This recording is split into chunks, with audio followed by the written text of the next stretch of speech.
Au nom du Père et du Fils et du Saint-Esprit, ainsi soit-il.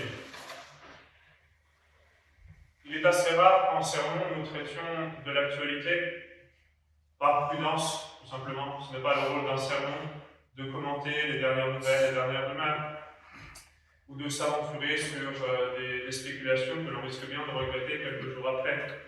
Mais les événements de ces derniers jours nous donneront l'occasion, ce matin, de rappeler certains principes doctrinaux qui, eux, sont toujours vrais, des principes pérennes. Et donc je pense qu'il est utile de commenter ce qui s'est passé cette semaine. Et je fais référence à l'excommunication de Monseigneur Vigano. Je pense que beaucoup d'entre vous connaissent un petit peu ce qui s'est passé, mais d'autres, au contraire, sans doute, ne le savent pas. Donc je vais faire un rappel succinct des événements qui ont mené à cette excommunication, et je vous expliquerai ensuite en quoi est-ce que ça vous intéresse et pourquoi est-ce que je voudrais vous en parler ce matin. Vigano est ce qu'on peut appeler un prélat de Vatican II. Il a été ordonné cependant dans le rite traditionnel. Il est vraiment prêtre. Il a été ordonné en 1968, quelques mois avant que tous les rites de l'ordination sacerdotale, de la consécration épiscopale, soient radicalement et substantiellement altérés. Il a été consacré évêque dans le nouveau rite par Jean-Paul II lui-même en 1992. Il semble avoir été reconsacré récemment dans le rite traditionnel sous condition, même si nous attendons qu'il le dise publiquement. Pour l'instant, il n'en parle pas, il laisse le doute planer. Il a occupé pendant sa carrière différentes fonctions, et en 2009, première chose assez intéressante, il a été en charge des finances du Vatican. Et il a mis de l'ordre drastiquement, au moins dans une certaine mesure, dans les finances du Vatican. 2 ans plus tard, il a été muté, il a été nommé nonce apostolique aux États-Unis. Et d'après lui, cette mutation était due justement au fait qu'au Vatican, il dénonçait beaucoup de corruption dans les finances. Donc il devenait trop gênant. Il reste nonce aux États-Unis quelques années et démissionne en 2016. Et c'est vraiment à partir de ce moment-là que l'on entend parler de lui. Parce qu'en 2016, il souscrit au Doupia, des 4 cardinaux conservateurs, peut-être vous avez entendu parler, qui se sont quelque peu récriés contre l'approbation à peine voilée par Bergoglio du concubinage, de l'adultère. En 2018, on a entendu beaucoup plus parler de lui, avec ce qui est connu comme l'affaire McCall. C'est un cardinal américain, moderniste, qui a été impliqué dans plein d'affaires de mœurs. C'est un prédateur sexuel, concrètement. Et ça a été un scandale énorme. Et Vigano a dit que les supérieurs ecclésiastiques de nombreux évêques aux États-Unis, et même en haut lieu au Vatican, le savaient et étaient complices, jusqu'à Bergoglio lui-même. Et donc à ce moment-là, il a appelé à ce que Bergoglio démissionne. Il a accusé une liste de hauts prélats. Et en parallèle, surtout à partir de ce moment-là, on voit qu'il a suivi une réflexion de plus en plus profonde sur Vatican II, qu'il dénonce de plus en plus clairement comme étant à la racine de toute cette crise affreuse que nous traversons aujourd'hui. Et récemment, il comparait Vatican II à un cancer, c'est-à-dire une maladie évidemment mortelle, un cancer dont Bergoglio ne serait que la métastase, le développement. Un cancer qui se développe, Bergoglio en est un symptôme bien avancé, un symptôme bien sérieux. Et en cela, il a raison, c'est-à-dire Bergoglio est un fruit de Vatican. Et donc ce vendredi 5 juillet, il a été excommunié pour schisme. Et les détails donnés pour justifier cette excommunication sont justement le fait qu'ils ne reconnaissent pas Bergoglio comme un pape réel, un pape légitime de l'Église, et qu'ils rejettent le magistère de Vatican II. Ce sont les raisons pour lesquelles il a été excommunié. Et en cela, c'est très honorable. Évidemment, il faut rester prudent. Il faut attendre à voir comment les choses évoluent. Mais visiblement, il suit courageusement inlassablement la logique des principes qui nous conduisent, nous aussi, à rejeter Vatican II, la nouvelle messe, et par conséquent l'autorité de Bergoglio et des prétendus papes de Vatican II. Il a déjà fait le pas de façon très claire, explicite pour Bergoglio. Et je pense qu'il le sous-entend assez clairement, même pour ses prédécesseurs, même s'il ne l'a pas encore dit aussi ouvertement. Évidemment, tout ce qu'il dit, tout ce qu'il a dit, doit le mener encore à beaucoup de réflexions qui sont la conséquence logique de ce constat de rejet de Vatican II, de rejet de Bergoglio. Mais visiblement, il en est déjà conscient dans une grande mesure. Ce même vendredi, le jour où il a été excommunié, aux États-Unis, Monseigneur Sandman faisait une émission pour commenter cette excommunication en soulevant justement toutes les questions qui découlaient pour Monseigneur Vigano de cette excommunication et toutes les questions qu'il aurait à résoudre. Eh bien, Monseigneur Vigano a repris cette vidéo, l'a publiée à son compte, pour bien manifester qu'il est conscient de ses conséquences. Comme je l'ai dit, il faut être prudent, bien sûr, il faut laisser le temps aux choses de se dérouler. Et nous prions et nous attendons que Monseigneur Vigano continue sa réflexion et clarifie lui-même un certain nombre de choses, notamment la question de la consécration épiscopale. Mais il faut dire que c'est un prélat, un personnage très influent, et que de fait, il vulgarise des principes et des notions importantes pour comprendre cette crise de Vatican II, avec un courage et une clairvoyance qui, je pense, et peut-être cela va vous surprendre, je pense, dépasse Monseigneur Luther. Et d'ailleurs, la fraternité Saint-Bidis s'est désolidarisée de Monseigneur Vigano, en disant qu'il allait trop loin, parce que justement, il remettait en question l'autorité de Bergoglio. Et Monseigneur Vigano leur a répondu que, à son avis, Monseigneur Lefebvre, s'il était vivant aujourd'hui, on ferait le même constat que lui. Et plusieurs prêtres qui ont bien connu Monseigneur Lefebvre disent la même chose. Vous savez également, vous connaissez le témoignage de M. l'abbé Guépin, qui a rapporté les propos que Monseigneur Lefebvre lui avait tenus en privé, par lesquels il disait que Paul VI ne pouvait pas être pape. Malheureusement, s'il a eu des moments de lucidité, clairement, Monseigneur Lefebvre a maintenu une confusion à ce sujet. Et malgré les propos qui nous ont été rapportés par M. l'abbé Guépin, eh bien, Monseigneur Lefebvre a renvoyé notre cher abbé Guépin de la fraternité, comme d'ailleurs n'a pas manqué de le souligner, de nous le rappeler, le prieuré Saint-Louis à Nantes, le jour même des funérailles de l'abbé Guépin. Mais de fait, Monseigneur Vigano a aujourd'hui dépassé la clarté de Monseigneur Lefebvre. Je vais vous lire certaines des affirmations qu'il a tenues. Il dit entre autres, « L'Église aurait-elle donc commencé à enseigner l'erreur? Peut-on croire que l'unique arche du salut est en même temps un instrument de perdition pour les âmes? Que le corps mystique se sépare de son divin chef, Jésus-Christ, et que la promesse du Sauveur s'est évanouie?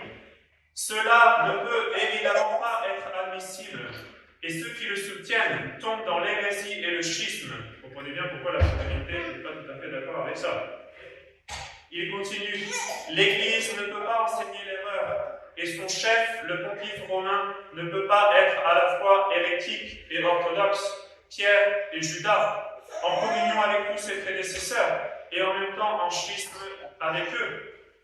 La seule réponse théologiquement possible est que la hiérarchie conciliaire, qui se proclame catholique, mais embrasse une foi différente de celle enseignée constamment depuis 2000 ans par l'Église catholique, appartient à une autre entité et ne représente pas la véritable Église du Christ. Vous voyez combien Monseigneur Vigano est clair et explicite. Ce matin à la messe, nous avons cette magnifique oraison, la collecte, où nous reconnaissons la providence de Dieu dans tout ce qui arrive. Nous disons, ô Dieu, dont la providence ne s'égare jamais dans ce qu'elle réalise, nous vous supplions d'écarter tout ce qui nous nuit et de nous accorder tout ce qui nous est utile. Et effectivement, La providence de Dieu ne nous a pas fait défaut aujourd'hui, elle nous donne pour comprendre ces événements de cette semaine. Elle nous donne ce magnifique évangile où notre Seigneur nous met en garde contre les faux prophètes. Il nous donne des principes clairs pour discerner les faux prophètes. Notre Seigneur nous dit, gardez-vous des faux prophètes qui viennent à vous sous des vêtements de brebis et qui au-dedans sont des loups ravisseurs. Vous les connaîtrez par leurs fruits. Cueille-t-on des raisins sur des épines ou des figues sur des ronces? Ainsi, tout bon arbre produit de bons fruits, mais le mauvais arbre produit de mauvais fruits. Donc notre Seigneur nous enseigne un principe de façon très claire, très simple, un principe philosophique universel, à savoir que les effets sont conditionnés par leur cause, sont mesurés, proportionnés à leur cause. Donc nous pouvons reconnaître un faux prophète à ses fruits. Notre Seigneur fait cette application explicitement. Un bon arbre ne peut produire de mauvais fruits, un vrai prophète ne peut enseigner l'erreur. C'est le principe fondamental qui doit nécessairement remettre en cause l'autorité de ceux qui ont promulgué Vatican II, la nouvelle messe. Si un bon arbre ne peut produire de mauvais fruits, il n'est pas possible que la Sainte Église, que l'autorité suprême de l'Église, qui est l'autorité de notre Seigneur Jésus-Christ, nous dit Pie XII, que cette autorité puisse produire le mauvais fruit de Vatican II, c'est-à-dire celui de l'œcuménisme, de la liberté religieuse, et aussi de la nouvelle messe.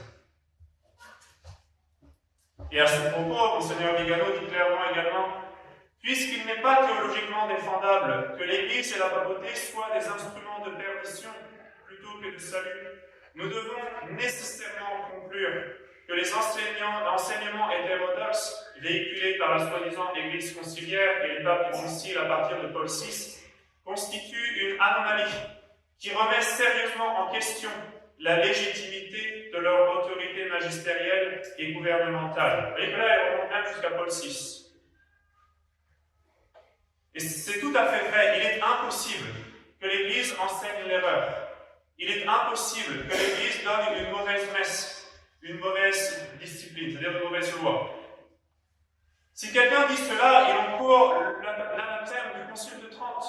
Il encourt l'anathème de la bulle Auctorem Fidei, par laquelle le pape Pie VI condamnait le synode d'histoire. C'est clair. L'Église a été très claire sur ces questions. Nous dire que l'Église puisse promulguer de fausses canonisations, c'est pareil, c'est contredire Pie XI et Pie XII explicitement. C'est très clair. Et c'est précisément pour avoir remis en cause l'autorité de Bergoglio que Vigano a été déclaré excommunié cette semaine. Ce que ça veut dire, c'est que dans l'église synodale de Bergoglio, vous pouvez rejeter le Messie, et vous avez toujours, soi-disant, un chemin privilégié auprès de Dieu. Par contre, ne rejetez surtout pas Bergoglio. Vous pouvez rejeter à peu près tous les dogmes de la foi catholique, toutes les doctrines que nous enseigne la Sainte Église. Pas de problème, vous êtes toujours en communion partielle. Par contre, ne rejetez pas Vatican II. Là, vous êtes tout de suite excommunié. Dans l'église synodale de Bergoglio, vous êtes accueillis si vous êtes un hérétique, si vous êtes schismatique, protestant, russe.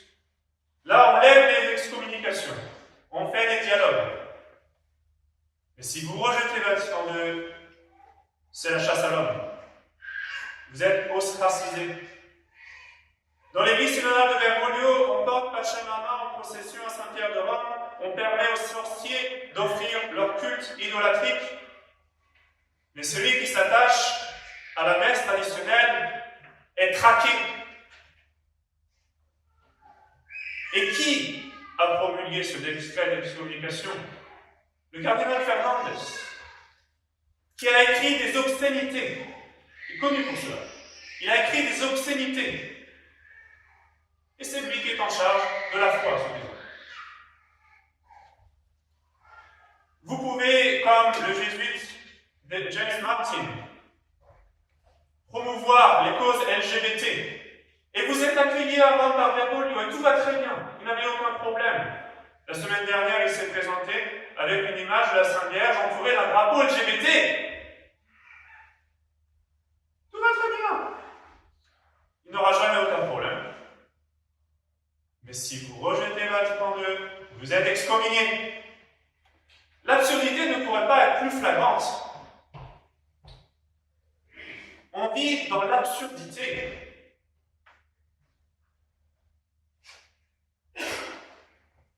Et cette excommunication de Vigano sera, je pense, un signe de contradiction pour tous ceux qui, jusqu'à présent, ont essayé de concilier les deux. C'est-à-dire de rejeter un petit peu Vatican II, mais pas trop. De suivre Vigano, mais pas trop. Ce ne sera plus possible maintenant.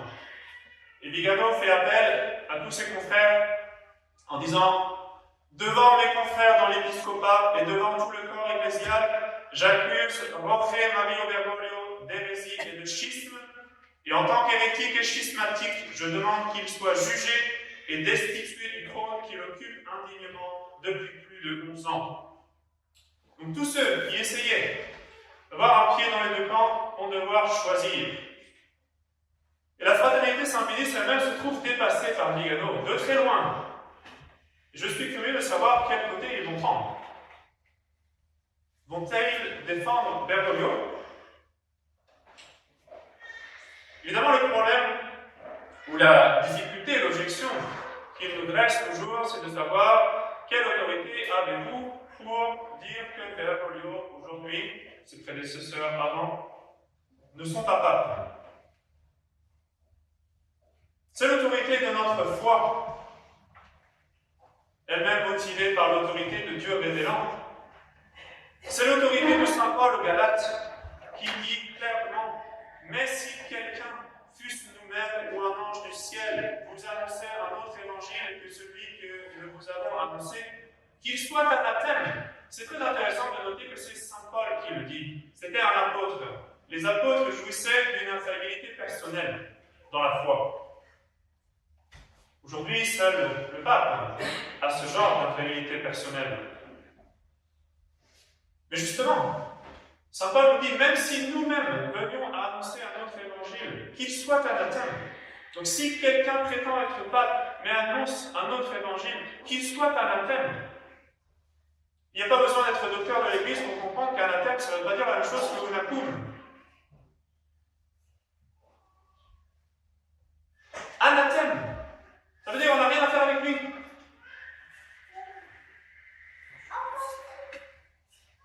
Et si saint Paul ne suffisait pas, bien sûr, nous avons les paroles de notre Seigneur qui sont très claires dans l'Évangile d'aujourd'hui, qui nous met en garde contre les faux prophètes. Donc ça peut arriver d'avoir des faux prophètes.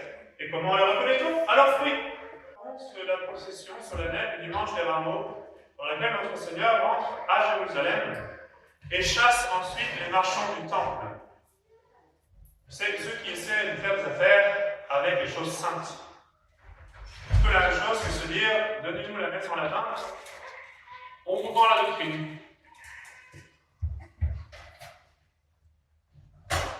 Et donc, après avoir chassé les marchands du temple, les princes, les prêtres, les scribes, les pharisiens se sont approchés de notre Seigneur pour lui demander « Dites-nous par quelle autorité vous faites ces choses, ou quel est celui qui vous a donné ce pouvoir ?» Et notez bien la réponse de notre Seigneur. Notre Seigneur va leur retourner le problème. Jésus répondant leur dit « Je vous adresserai moi aussi une question. Répondez-moi, le baptême de Jean était-il du ciel ou des hommes ?» Notre Seigneur leur présente un dilemme pour manifester la contradiction dans laquelle ils se trouvent et dévoiler leur hypocrisie. C'est vous qui me parlez d'autorité, vous n'avez rien compris à ce que c'est que l'autorité. De quelle autorité faites-vous ces choses? Et vous? Salut continue en parlant de ces pharisiens. Mais ils pensaient en eux-mêmes, disant, si nous répondons du ciel, il dira, pourquoi donc n'avez-vous pas cru en lui? Et si nous répondons des hommes, tout le peuple nous lapidera, car il est persuadé que Jean était un prophète. Ils répondirent donc qu'ils ne savaient d'où il était. On voit très clairement que dans l'Évangile, et pour notre Seigneur, et pour les scribes, rejeter le baptême de Saint Jean-Baptiste revient à dire que c'est un faux prophète. C'est très clair, c'est évident, c'est logique. normal. Et donc, ils ont préféré ne pas répondre à la question. Eh bien, de la même façon, si vous rejetez la nouvelle messe, si vous rejetez Vatican II, logiquement, nécessairement, vous rejetez l'autorité de ceux qui ont promulgué la nouvelle messe, de ceux qui ont promulgué Vatican II, parce que s'ils avaient joui de l'autorité de notre Seigneur, ils n'auraient pas pu faire cela. Donc la question centrale, c'est toujours la même. La nouvelle messe est-elle un rite catholique? La doctrine du Vatican II est-elle la foi catholique? Est-ce que je peux me sanctifier et aller au ciel si je vais à la nouvelle messe? Si je crois ce qu'enseigne le Concile Vatican II, si je le pratique, notamment l'œcuménisme, est-ce que je vais ainsi me sauver? Ou bien, pour reprendre les mots plus simples, mais plus sages encore de notre Seigneur, est-il du ciel ou des hommes? Et le problème, c'est que la plupart des prêtres, même ceux qui se disent traditionnalistes, refusent de répondre à cette question.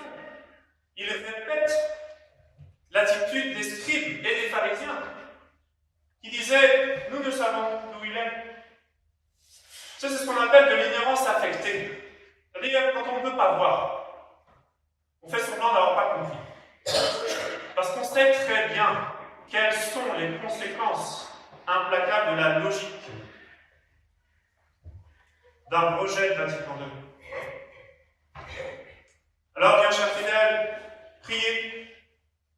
Priez parce que ce qui se passe sera pour beaucoup, je pense, l'occasion d'un réveil, du moins l'occasion d'un choix. Ils sont confrontés au même dilemme que notre Seigneur avait présenté aux pharisiens. Et parfois, les gens me demandent, qu'y a-t-il à attendre de ces crélas modernistes? Humainement parlant, rien. Humainement parlant, on ne peut rien faire. Mais justement, la Sainte Église n'est pas une institution humaine. La grâce de Dieu n'est pas quelque chose d'humain. Et nous avons, je pense, dans ce qui s'est passé cette semaine, un encouragement de la part de la Divine Providence. Vous voyez la puissance de la grâce de Dieu. Quelqu'un qui, pendant des décennies, a dit la nouvelle messe, a enseigné Vatican II, qui, par la grâce de Dieu, s'est rendu compte de ses erreurs. Quelqu'un du sein même de la hiérarchie moderniste, alors que nous sommes en 2024 dans, on peut dire, l'apogée de cette éclipse de la vérité, alors que les ténèbres sont les plus épaisses. Eh bien, c'est en 2024 que s'est levé un prélat du milieu de cette hiérarchie conciliaire, un prélat qui dénonce les scandales financiers, qui dénonce les scandales de mœurs, qui rejette Vatican II, qui rejette Bergoglio, et au moins possiblement ses prédécesseurs, et qui fait montre d'un courage supérieur à celui de Monseigneur de Castelnaudary, qui fait montre d'une clairvoyance supérieure à celle de Monseigneur Lefebvre. C'est surprenant, et c'est la grâce de Dieu. Alors, priez. Priez pour que ceux qui commencent à voir clair soient courageux et ne résistent pas à la grâce du Saint-Esprit, qu'ils se laissent mener, qu'ils se laissent conduire par la logique des choses, par la grâce du Saint-Esprit. Cette grâce, demandons-la par la médiation de la très sainte Vierge Marie, pour ne pas qu'il résiste au Saint-Esprit. Car notre Seigneur a dit, « Celui qui n'est point avec moi est contre moi, et celui qui n'amasse point avec moi disperse. » C'est pourquoi je vous dis, tout péché et tout blasphème sera remis aux hommes, mais le blasphème contre l'Esprit ne sera pas remis. Au nom du Père et du Fils et du Saint-Esprit, ainsi soit.